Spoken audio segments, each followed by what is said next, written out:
오행사 해명스님입니다.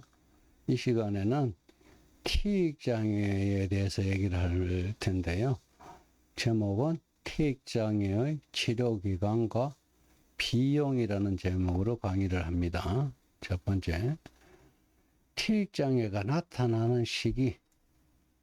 티익장애는 보통 18세 이전에 나타나는 게 일반적인데요. 어린아이부터요. 18세 이전에 발병이 있는 것이 일반적인데요. 성인이 된 이후까지 이어지는 경우도 있습니다. 성인이 된 이후까지 이어지는 경우는 아주 심각하게 되는 겁니다. 사회생활에 지장이 많으니까요. 그리고 티익장애는 신기, ADHD, 저울증 등이 꼭 동반이 되는 겁니다. 사주 명리학적 시각에서의 티익장애를 살펴보겠습니다. 티익장애는 극신약 사주에서 나타나게 됩니다. 사주를 극신약하게 만드는 원인은 과도한 식상, 재성, 관성에 해당되는 오행, 즉 원한기들이 되는 겁니다. 티익장애는 극신약 사주에서 나타나게 됩니다. 기억을 하시는 게 좋습니다. 과도한 식상, 재성, 관성에 해당되는 원한기들, 바로 오행이라 했잖아요. 과도한 식상, 재성, 관성에 해당되는 원한기들은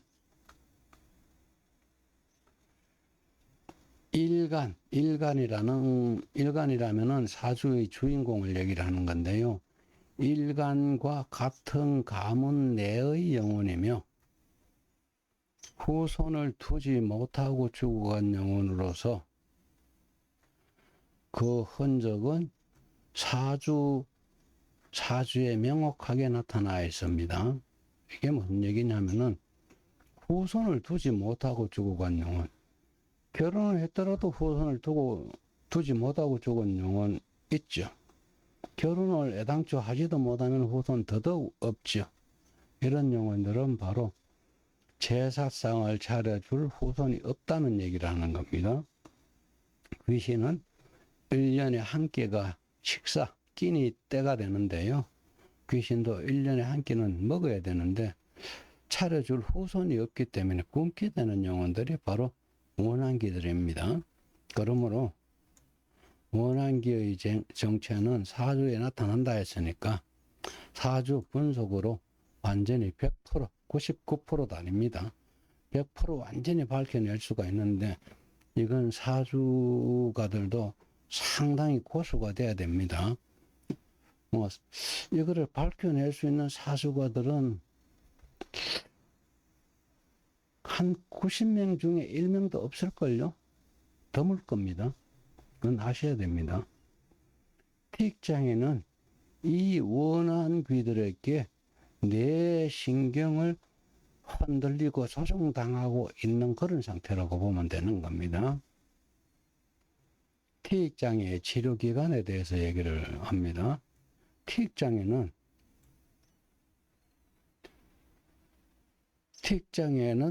티익장애 치료는 우선 사주부터 정확하게 분석해서 뇌 신경을 흔들고 조종하고 있는 원한계들의 정체를 밝혀내서 천도만 해주게 되면은 다시는 재발 없이 사라지게 되는 겁니다. 원한기 천도로서 티익장애가 사라지는 기간이라 해야 됩니까? 시기라 해야 됩니까? 이걸 보면 천도제를 지내고 원한기 천도제를 지내고 있는 도중에 사라지는 경우도 제일 많았습니다.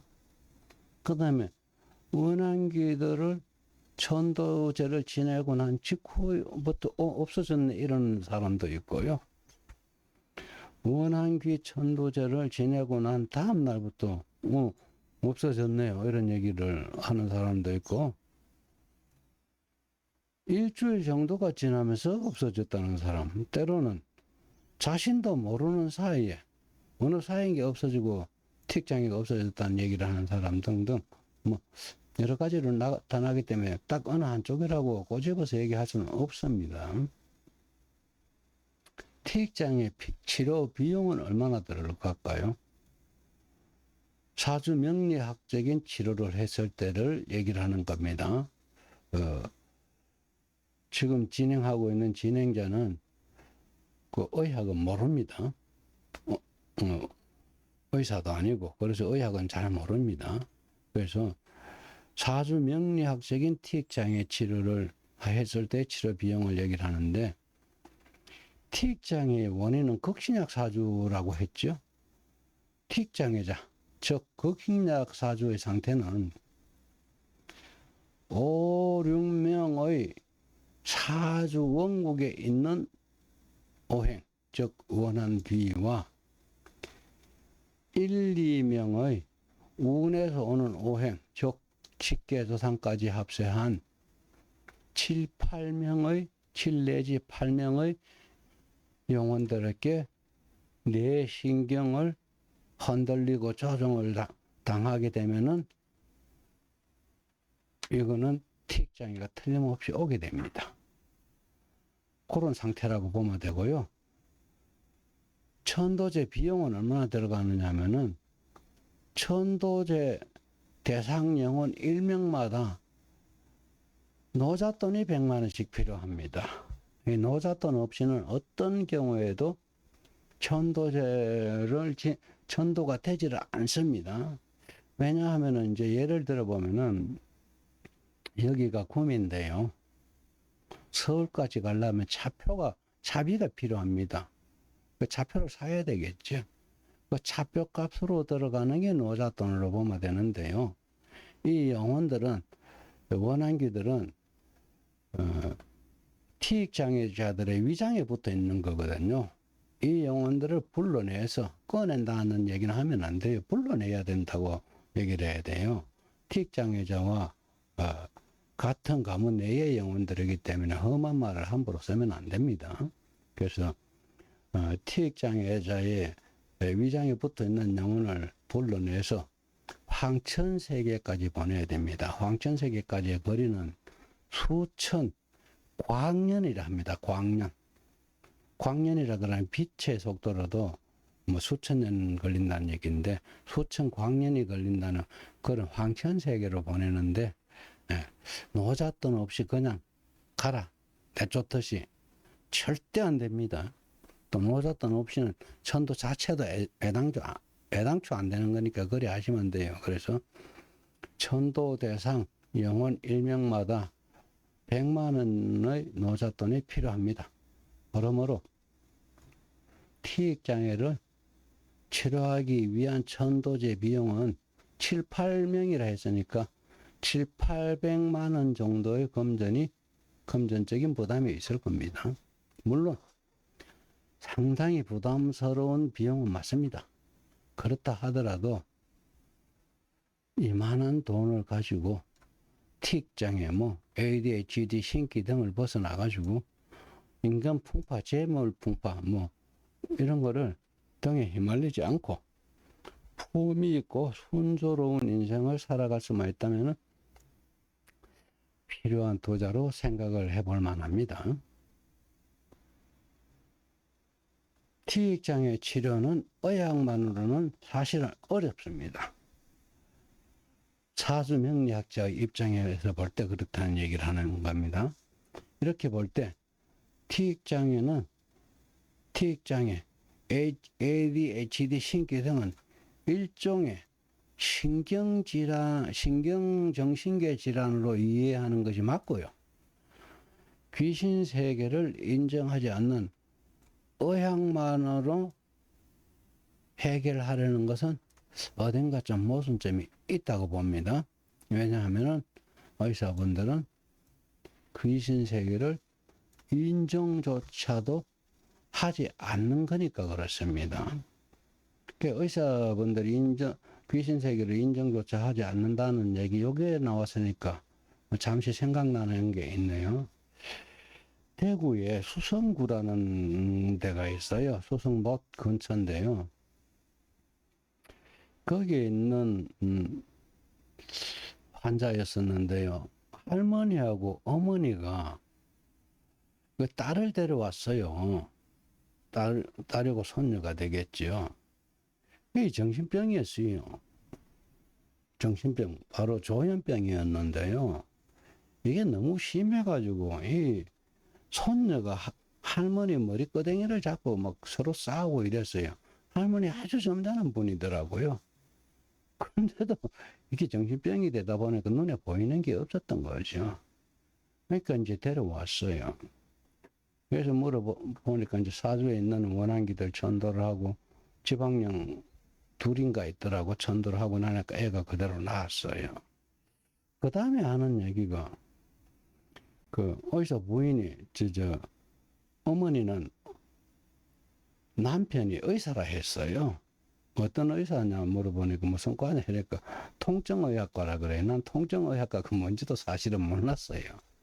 그런데 이 남편분이 자기가 의사이면서도 남들을 환자들을 치료를 해주고 난 다음에 오래 앉아 있다 보니까 일어서지를 못한답니다. 그래서 자기가 자신의 다리에 주사바늘 찔러서 약을 주입을 하고 난 다음에 겨우 일어서고 이 정도래요. 아, 그래요. 그러면은 사주를 한번 대보세요. 이러니까 이제 사주를 대는데 여기 4, 5명의 원한기들이 붙어 있더라고요. 이 따님이 나왔으니까 이거 뭐 한번 뭐 소문샘 치고 믿어봐도 되지 않겠습니까? 이거 한번 해볼래요? 이러니까 해보겠대. 진짜 했어요. 전도를 했는데 거길로 바로 나왔답니다. 그 일어서지도 못하던 의사분이 남자분이 그냥 거길로 바로 그냥 바닥바닥 일어서는 거예요. 이게 신기하다는 얘기를 하더라고요. 뭐 이런 경우도 있습니다. 귀신 세계를 인정 안 하는 것만 그게 우선이 아니고 내가 아는 세상이 아니라 하더라도 때로는 인정을 해줄 부분은 해주는 게 맞죠. 의사라고 해서 다 하는 건 아니잖아요. 자, 원한기를 방치하게 되면 어떻게 되나? 이 원한기들을 방치하게 되면은 첫째, 정상적인 사회생활을 하기가 어렵습니다. 여기저기 부딪히고 인간 풍파, 재물 풍파 다 겪게 되거든요. 그리고 그것만 문제가 아니죠. 그걸로 끝나면 또 괜찮은데 정상적인 사회생활도 하기 어려우면 원한기들을 방치하게 됐을 때 이 원한기들이 지방령과 잡기들까지 불러들이는 원인이 돼요. 그래서 지방령을 불러들이게 되면 조현병으로 나타나는 겁니다. 잡기를 불러들이게 되면 빙의로 발전을 하게 되는 겁니다. 이 두 이유가 바로 티익장애를 하루라도 빨리 치료해야 되는 이유이기도 합니다. 침수까지 병행을 한다면 치료 효과는 더 극대화가 될 수가 있죠. 자, 여기서 사주 분석으로서 원한기의 정체 파악을 하는 방법이 있습니다. 그거는 사주가들이 보면 상당히 도움이 되는 겁니다. 사주에는 이 천관과 지지가 따로 있습니다. 천관과 지지의 육치는 다른 겁니다. 천간에 나타나는 양식상은 종, 정조부, 제위연가가 되고요. 음식상은 종, 7대 조모, 제위연가가 됩니다. 양재성은 종, 6대 조부, 제위연가가 되고 음재성은 종, 5대 조모, 제위연가가 되는 겁니다. 그 다음에 양관성은 종, 6대 조부, 제위연가, 음관성은 종, 정조모, 제위연가가 됩니다. 이거를 사주가들이 봐도 사실은 인정을 안 하려고 이해를 못하는 사주가들이 거의 80% 이상일 겁니다. 그래서 이제 사주가들의 자질 문제가 나타나는 겁니다. 여기서 다 종자가 붙어 있죠. 이렇게 종자. 이거는 내 직계 조상이 아니라는 얘기를 하는 겁니다.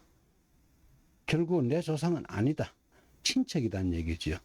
종정조부라는 얘기는 정조 할아버지하고 형제 학렬 전국에 많겠죠. 그 다음에 종 7대 조모 제위형과 7대 조모 할머니하고 동수 학렬이라는 얘기. 이거는 종 6대 조부는 6대 조부하고 형제 학렬이라는 얘기고, 종 5대 조모는 5대 조모하고 동수 학렬이라는 얘기를 하는 겁니다. 그 다음에 뒤에 제위형과 이렇게 적혀 있죠. 이게 무슨 얘기냐 하면은 글씨는 한자입니다. 그렇기 때문에 내가 편의상 누구든지 일명 얘기를 하는데 그게 아닙니다. 이 원한기들은 글씨는 한자지만 그 속에 원한기들이 보통 2명에서 3명이 많이 붙어 있고요. 많은 경우에는 6명까지 들어있는 경우도 있었어요. 그래서 이게 꼭 필요합니다. 제위연가라는 거. 그래서 종 6대 조부에 해당하는 양재성이 사주에 있는 것 때문에는 꼭 천도를 할 때는 꼭 종 6대 조부 제위연가라고 불러야 됩니다. 왜냐하면은 이 글씨 한자 속에 우리가 편의상 1명이라고 했던 글씨 한자 속에 만약에 3명이 들어있는데 제위연가를 붙이지 않으면 한 영혼만 나오게 되는 거예요. 불려 나오게 되는 거예요. 그러면 2명이 남게 되겠죠. 그러면 그거는 천도를 하나만 소용이 없어요. 나머지 2명은 더 심하게 행패를 부리게 되니까 꼭 제위연가라 불러서 천도를 해야 될 필요가 있다. 이렇게 하시면 되고요. 그 다음에 지지의 육친은 양식상, 음식상이 있는데요. 양식상은 정조부 남자 형제, 음식상은 정조부 여자 형제를 얘기를 하는 거고요. 양재성, 음재성이 있거든요. 이거는 아버지 남자 형제, 아버지 여자 형제를 얘기를 하는 겁니다. 그 다음에 양관성, 음관성이 있잖아요. 이거는 관성은 고조부니까 고조부의 남자 형제, 고조부의 여자 형제 이렇게 나타나는데 사실은 그렇게 어려운 것도 아닌데 사주가들이 이걸 그렇게 어려워하더라고. 내가 열심히 가르쳐도 잘 못 알아듣는 경우가 상당히 많았습니다. 여기까지 하고 마치겠습니다. 오행사 해명스님이었습니다.